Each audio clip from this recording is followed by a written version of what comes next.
Hello my dear students, welcome back to Bansal Classes Kota. मैं आपकी faculty biology faculty Urvashi Gaur आज आपको टॉपिक जो रिवाइज करवाने वाली हूँ that will be human reproduction.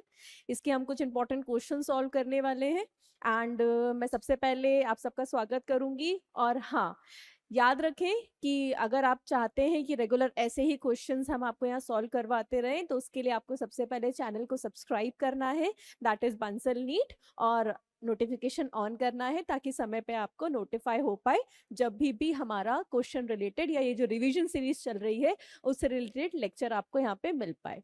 चलिए तो क्वेश्चन सॉल्व करेंगे एंड आई होप आपका नीट का प्रिपरेशन बहुत अच्छा चल रहा है। कुछ ही दिन बाकी हैं अब एग्जाम के लिए। सो चलो तो रिवाइज करते हैं टॉपिक ह्यूमन रिप्रोडक्शन। अगर वेटेज की बात की जाए तो आप देख पा रहे हैं लगातार कुछ 2 और 3 ईयर बैक से यहाँ से 2 to 3 क्वेश्चंस लगातार पूछे जा रहे हैं। जो टॉपिक यहाँ पे कवर होते हैं ह्यूमन रिप्रोडक्शन में, that is the male reproductive system, female reproductive system, the process of gametogenesis which covers both spermatogenesis and oogenesis, and we also have the menstrual cycle जहाँ से important questions frame किए जाते हैं।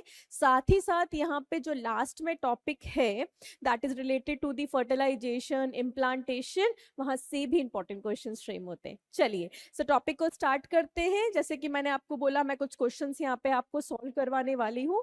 So first question जरा आप पढ़ेंगे, that's an multiple choice question जहां पे कुछ स्टेटमेंट्स हमें प्रोवाइडेड है। सबसे पहले मार्क कर लीजिए, ये statement related to female reproductive system है। तो हमें फीमेल रिप्रोडक्टिव सिस्टम में से रिलेटेड कुछ पॉइंट्स को रीड करना है और करेक्ट आंसर तक यहाँ पहुंचना है। अगर हम फर्स्ट स्टेटमेंट की बात करें, it says it consist of, female reproductive system की बात कर रहे हैं, it consist of ovaries, oviduct, uterus, cervix, vagina and the external genitalia. So point to notice, जब हम बात करते हैं फीमेल रिप्रोडक्टिव सिस्टम की, तो जरा मुझे बताओ क्या ये करेक्ट है कि जो फीमेल रिप्रोडक्टिव सिस्टम होता है उसमें ओवरीज अवेलेबल है, ओविडक्ट अवेलेबल है, यूट्रस है। एक और बात यहाँ पे नोट करना कि आप देख पा रहे हो सारे ऑप्शंस में हमें करेक्ट आइडेंटिफाई करना है। करेक्ट है? So out of the following कौन सा स्टेटमेंट यहाँ पे करेक्ट है आपको ये यहाँ पर बताना है। चलिए सो फर्स्ट स्टेटमेंट, क्या ये बिल्कुल सही है? जब हम फीमेल रिप्रोडक्टिव सिस्टम की बात करते हैं, ovaries, oviduct, uterus, cervix, vagina and external genitalia, mons pubis की बात करते हैं, that frames the important part. Second statement says, मैं यहाँ टिक लगा देती हूँ, second statement says all these structures are located in the thoracic region. नहीं, कौन से रीजन में लोकेटेड है? जल्दी से मैम को आंसर बता दो कि जब हम बात करते हैं जेनाइटेलिया की, हम बात करते हैं फीमेल रिप्रोडक्टिव सिस्टम की, ये कौन सी जगह होती है? Is that thoracic, it that abdomen, और it is the extra abdominal cavity, या फिर जिसे हम पेल्विक रीजन भी कहते हैं। चलिए so this statement becomes wrong. अगला है mammary gland are structure and functional integrated with the reproductive system. हमें पता है जब मेमरी ग्लैंड की बात की जाती है, फीमेल के केस में प्यूबर्टी के टाइम पे सेकेंडरी सेक्सुअल कैरेक्टरिस्टिक्स का डेवलपमेंट देखा जाता है, जिसमें मेमरी ग्लैंड का डेवलपमेंट या फिर ब्रेस्ट डेवलपमेंट भी एक इंपॉर्टेंट पार्ट है। क्योंकि जब हम मेमरी ग्लैंड की बात करते हैं इसका डेवलपमेंट होता है अंडर द हार्मोनल कंट्रोल, जैसे कि प्रोलैक्टिन, जो कि कहां से रिलीज होता है? जल्दी से मैम को बता दो। Is it release from the pituitary? कौन सा पिट्यूटरी? इट्स एन एडिनोहाइपोफाइसिस और the neurohypophysis, that means the anterior और द पोस्टीरियर पिट्यूटरी। जब बात की जाए प्रोलैक्टिन की, that is important for the development of the mammary gland. इसके अलावा ऑक्सीटोसिन इज देयर, जो कि मिल्क रिलीज, इजेशन, जब लैक्टेशन की बात करते हैं, जब हम बात करते हैं आफ्टर द बर्थ, बेबी का जो ब्रेस्ट फीडिंग जो बहुत इंपॉर्टेंट होती है बच्चे के लिए, हमें पता है कि IgA, that's an immunoglobulin, colostrum के थ्रू, इनिशियल मदर मिल्क के थ्रू बेबी को प्रोवाइड होती है। सो पॉइंट टू नोटिस, ये बिल्कुल करेक्ट है कि मेमरी ग्लैंड जो होते हैं they are the structural and the functional unit, integrated रहते हैं with the female reproductive system. Last is, these structure supports ovulation, fertilization, pregnancy, birth and the child care. कहने का मतलब क्या रिप्रोडक्टिव सिस्टम के parts and integrated structure ovulation, fertilization, pregnancy, birth और child care से related है? This statement is also correct here. तो जरा ऑप्शंस पे जाएं, क्योंकि हमने अभी अभी देखा बी स्टेटमेंट यहाँ पर इनकरेक्ट है। So the answer of the question becomes option number 4, that is statement A, statement C and statement D are correct options here. चलिए, so by this let's get to the next question. Next question एक match the column है।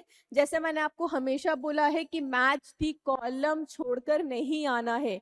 These are considered as the important question, marks gaining और the scoring questions, जहां पे negative marking के chances कम से कम होते हैं। चलिए, सो हमें यहाँ पर आपस में डेफिनेशंस दे रखी है कुछ प्रोसेसेस की, जैसे कि parturition, expulsion of the placenta, process of child birth caused by the uterine contraction, hormonal cause strong uterine contraction, mild uterine contraction induced by placenta and the fetus। जरा बताया जाए कि कौन सा किसके साथ मार्क होगा। सबसे पहले बात करते हैं पार्चुरेशन की। क्या ये पार्चुरेशन कॉज होता है because of the process it's basically the process of child birth caused by the uterine contraction. जल्दी से बताओ क्या ये सही है। नेक्स्ट, ऑक्सीटोसिन की बात करें। ऑक्सीटोसिन क्या स्ट्रॉन्ग यूट्राइन कॉन्ट्रैक्शन कॉज करता है। सो बेसिकली एक फुल्ली डेवलप फीटस से जो आप कह सकते हो जो रिफ्लेक्सेस आते हैं, जो सिग्नल्स आते हैं, they are known as the fetal ejection reflexes. अब ये जो फीटल इजेक्शन, एक मिनट, हाँ, फीटल इजेक्शन रिफ्लेक्सेस है, इनकी बात की जाए, ये माइल्ड यूट्रिन कॉन्ट्रैक्शन कॉज करते हैं, that is basically induced by the placenta and the fetus. जबकि ऑक्सीटोसिन कॉज करता है यूट्रस के अंदर strong contraction, and after the birth किसका एक्सपल्जन होता है, that is of the placenta. So by this A goes with the second, B goes with the third, C goes with fourth and D goes with first। कितना simple सा question था। Basic strong होगा तो ऐसे questions को करने में हमें कम से कम समय लगेगा एग्जाम के दौरान। So the answer of the question becomes option number 4। चलिए, नेक्स्ट की बात की जाए, it's a diagram based question, बहुत अच्छा क्वेश्चन है, इंपॉर्टेंट क्वेश्चन है। जरा देखा जाए, यहाँ पे कुछ लेबलिंग्स हैं, that is A, B, C and D। हमें लेबलिंग्स को पहले तो समझना है कि कौन कौन सा लेबल्ड है, ठीक। इसके बाद हमें यहाँ पे बात करनी है रिगार्डिंग कौन सी कैटेगरी या कौन सी लेबलिंग के साथ उसका जो फंक्शन है या उसका जो पॉइंट गिवन है वो बिल्कुल करेक्ट जा रहा है।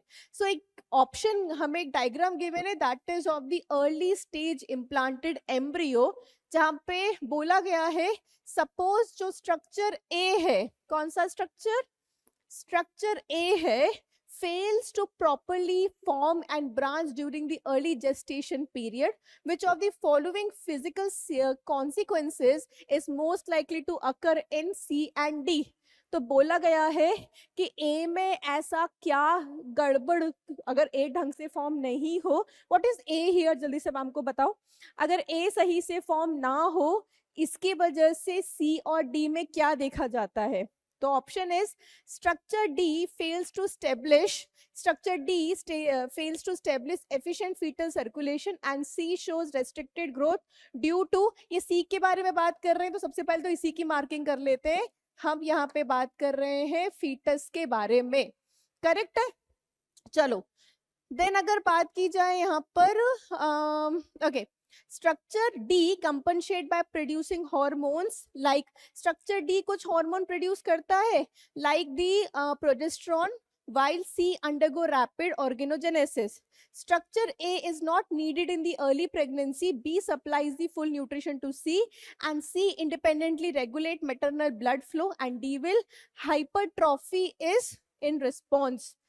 जरा किया जाए इन स्ट्रक्चर्स के बारे में। जब इन स्ट्रक्चर्स के बारे में बात कर रहे हैं ए और डी के बारे में, जरा मैम को बताओ कि ए और डी लेबलिंग यहाँ पर क्या है। जल्दी से चैट बॉक्स के अंदर आपको इसका आंसर डालना है। चलिए, तो पॉइंट ऑफ नोटिस, जब हम इन स्ट्रक्चर्स की बात करते हैं तो आपको समझना है कि जो यूट्रस होता है फीमेल का, यूट्रस के केस में जो इनर वॉल होती है जिसको हम एंडोमेट्रियम कहते हैं, endometrium, okay. along with the जो आप यूं कह सकते हो जो फीटस के टिश्यूज है, हम जिन्हें कोरियोनिक विलाई कहते हैं, ये आपस में इंटरडिजिट होकर प्लेजेंटा का फॉर्मेशन करते हैं। बट अगर कोरियोनिक विलाई सही से इंटरडिजिट ना हो, प्लेजेंटा का फॉर्मेशन ना हो, तो फिर न्यूट्रिएंट सप्लाई नहीं हो पाएगा। क्या ये बिल्कुल सही बात है? सो पॉइंट टू नोटिस, अगर ए स्ट्रक्चर, कहने का मतलब कोरियोनिक विलाई का फॉर्मेशन ना हो तो प्लेजेंटा का डेवलपमेंट सही से नहीं देखा जाएगा। क्या ये करेक्ट है? और जब हम प्लेजेंटा के बारे में बात कर रहे हैं तो प्लेजेंटा बहुत इंपॉर्टेंट हो जाता है टू सप्लाई द न्यूट्रिएंट्स। तो पॉइंट टू नोटिस कि जो डी स्ट्रक्चर है जब डेवलप ही नहीं होगा तो किस तरह से हार्मोन्स का रिलीज यहाँ पे पॉसिबल हो पाएगा। तो आपको जो याद रखना है वो ये है कि अगर ए का डेवलपमेंट सही से नहीं होगा तो डी सही से स्टेब्लिश नहीं हो पाएगा, फीटल सर्कुलेशन सही से डेवलप नहीं हो पाएगा, जिसकी वजह से ओवरऑल जो क्योंकि हमें पता है प्लेजेंटा, अम्बिलिकल कॉर्ड ये बहुत इंपॉर्टेंट रोल प्ले करते हैं जब हम जेस्टेशन पीरियड के दौरान बेबी के